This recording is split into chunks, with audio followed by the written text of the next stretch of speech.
Wood, it's time now for Bob Bailey as... Johnny Dollar.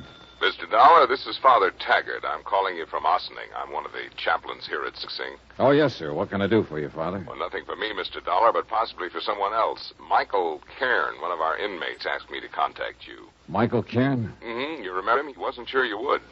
Old-time grifter and con man who got tied up with insurance fraud a few years ago, blonde fella? Yes. Well, Michael wants to see you, Mr. Dollar. Could you possibly find the time to come up here? Oh, I don't know, Father. Is this something important? It is to Michael. Oh, well, look, I'll be in New York sometime next month. Maybe I'll get a chance to stop off. Well, couldn't you possibly make it sooner? What's the rush? He's going to be there quite a while, isn't he? Not very long, I'm afraid. Michael is dying. All right, Father, you can expect me.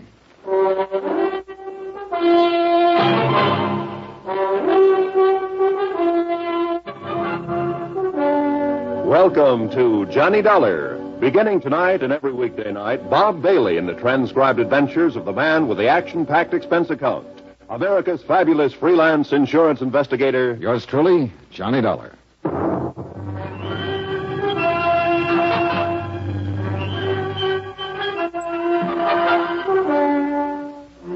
Expense account submitted by Special Investigator Johnny Dollar to the Allied Casualty and Insurance Company Limited, Markham Building, Hartford, Connecticut.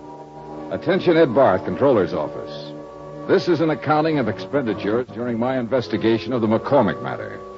Though you didn't authorize the investigation, Ed, I'm sure that once the facts are out, you will honor the following.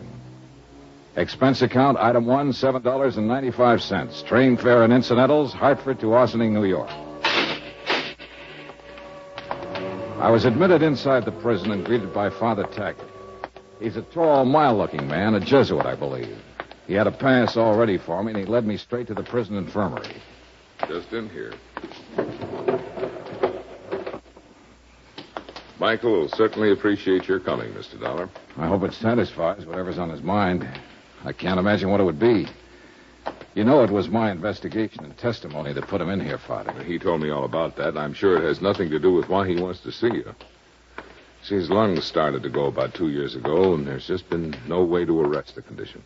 Does he know how close he is? Oh, yes. And he's not afraid to die. Here we are, Mr. Dollar. Oh.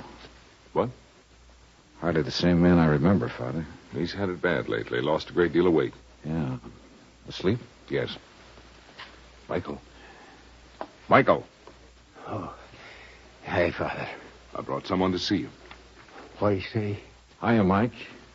Oh, thanks for coming. Thanks, Johnny. Thank Father Taggart here. He's an all right guy, Johnny. He's just like you. I always said you were the best insurance cop. Here, what's all this? I'm kicking out, Johnny. Didn't you tell him, Father? He told me, Mike. Guess I didn't live right. I'll be back in a little while. Thanks, Father. You take it easy, Mike.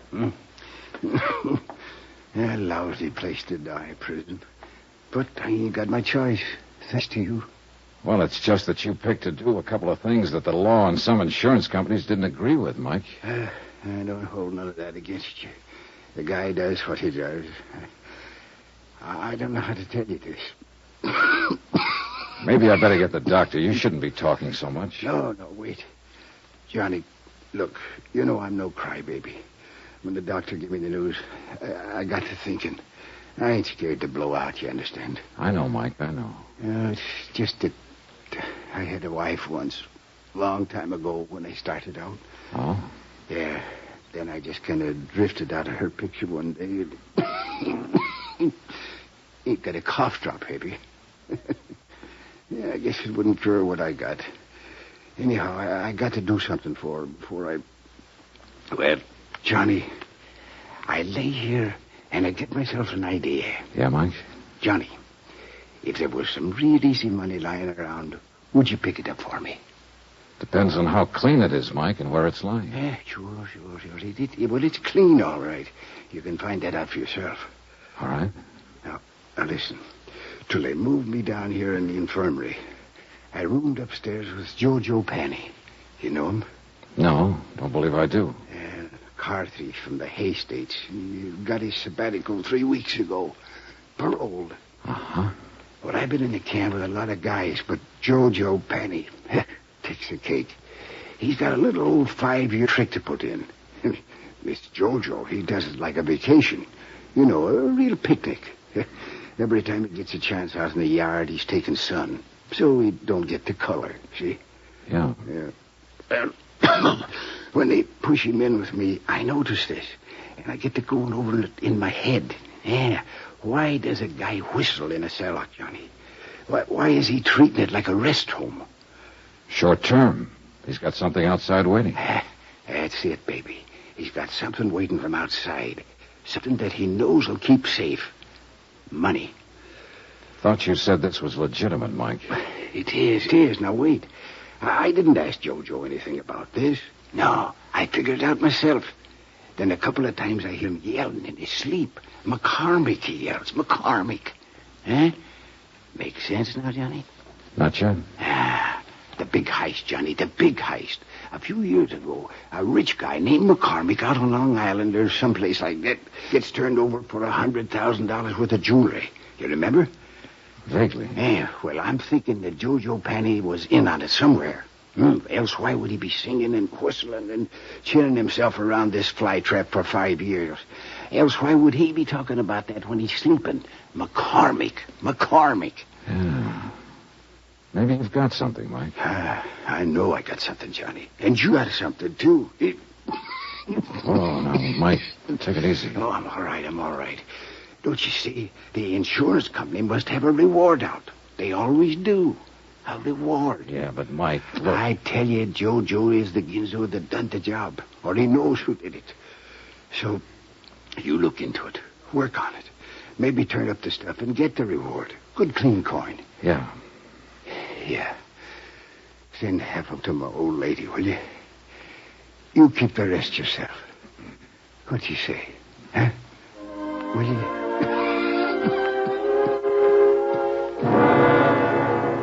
Ego facultati mihi ad apostolia, sedi tributa indulgentiam plenariam... Mike Cairn died 3 hours later. The last living thing he did was wink at me.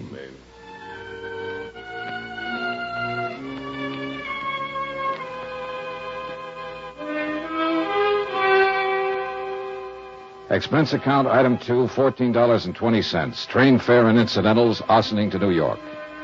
I arrived at 2:15, dropped my bag off at the New West, and went over to the Metropolitan Police Station to find out what I could about the McCormick matter. It was all pretty much as old Mike had told me.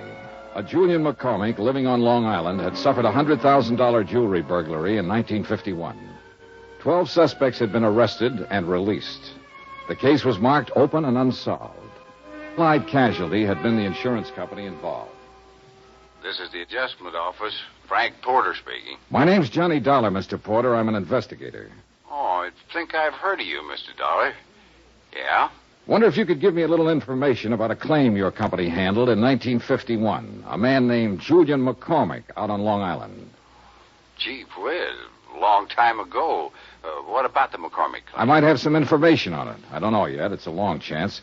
I'm at police headquarters, and I notice you investigated for insurance company. I'd like to talk to you. Well, sure, but it's kind of late today. Tomorrow, okay? Well, you can tell me this right now. Is there any reward being offered? Gee whiz, kind of falls my sails. How's that? Well, asking about a reward. You sound like you can make full recovery and want to make sure that you'll be paid for it. Well, I said it was just a long shot. How about the reward? Well, that's pretty standard with us on cases like this. Yeah, I think it's $7,500, something like that. I'm not sure. Where are you staying? New Weston. Well, I'll look it up, get the exact figure, and call you there. How'll that be? Fine, thanks. That'll be fine.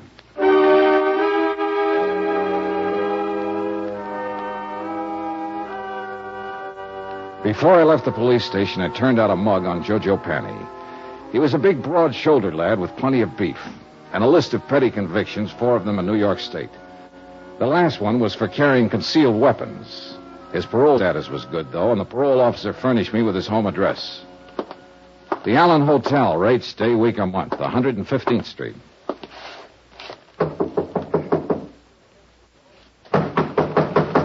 It's open. Come on in. Hiya. Looking for Joe Penn. Yes, sir. That's me. My name's Johnny Dollar. Yeah? I just came down from Ossining. I saw a friend of yours up there, Joe. Who was that? Mike Cairn. How's Mike? Not so good. He died today. Too bad. He was a nicer coot. Kind of liked him. Said if I ever saw you to say hello. Uh-huh.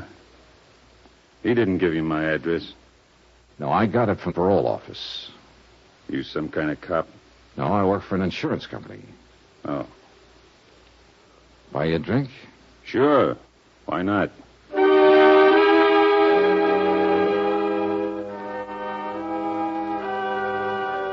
Expense account, item 3, $4 even for drinks. I wanted to look at Joe Panny and talk to him and figure out how I was going to go about getting information from him. And the more I saw and the more he talked, the more I wondered if whatever he might have said about the McCormick case in his sleep happened to some other McCormick. After all, a man with a long list of petty thieveries is hardly ever involved in a slick, big-time safe-cracking job. That takes another kind of talent, and one I was sure that Jojo didn't have. So I just been taking it easy and looking around. I figure I can get a job pushing a truck or maybe a cab if I'm lucky. Got to get something to do. Parole officer's kind of hard-nosed about things like that. Yeah. Drink up. Want one more? Oh, no thanks. 3's my limit. Like to keep in shape. Sure. Say, you got anything to do? Nothing special. Why? Thought I might go out to Long Island later on tonight to say hello to an old friend of mine. If you haven't got anything to do, come on along. You're okay, Bub. Sure, why not? This friend of yours, he's an ex-con, too? No, he not at any time. Just a friend. Want to say hello is all. Oh. Rich fella. His name's Julian McCormick. You're, very big with the hellos around here today, aren't you? Anything wrong, Joe? You probably are. Why do you say that? Nothing. Ever know anyone named McCormick? I knew a guy named Arnie McCormick once, back in Salt Lake City. We were pals for a while. Oh. Yeah. Arnie was killed in the war. He'd got himself drafted in the infantry. Maybe he's related to my friend Julian McCormick out on Long Island. He wasn't related to anybody, not that bird. I'm leaving. I want to get up early tomorrow. Why not come with me? Thanks for the drinks. He drifted off down the street and left me standing there. And one thing I was sure of, he had the name McCormick on his mind. Whether it was the right McCormick or the right case, I didn't know. Anyhow, he was my one big lead. So I was back at his hotel early the next morning and talking to the desk clerk. Penny, did you say room 210? Yeah, that's right. Vamoose. What? He left bag and baggage last night. Well, where did he go? What's his forwarding address? He didn't say. Just left.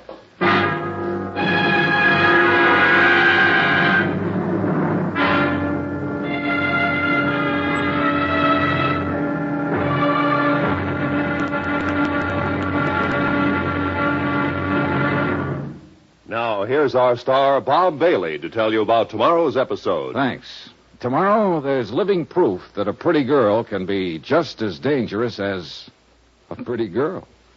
Join us, won't you? Yours truly, Johnny Dollar.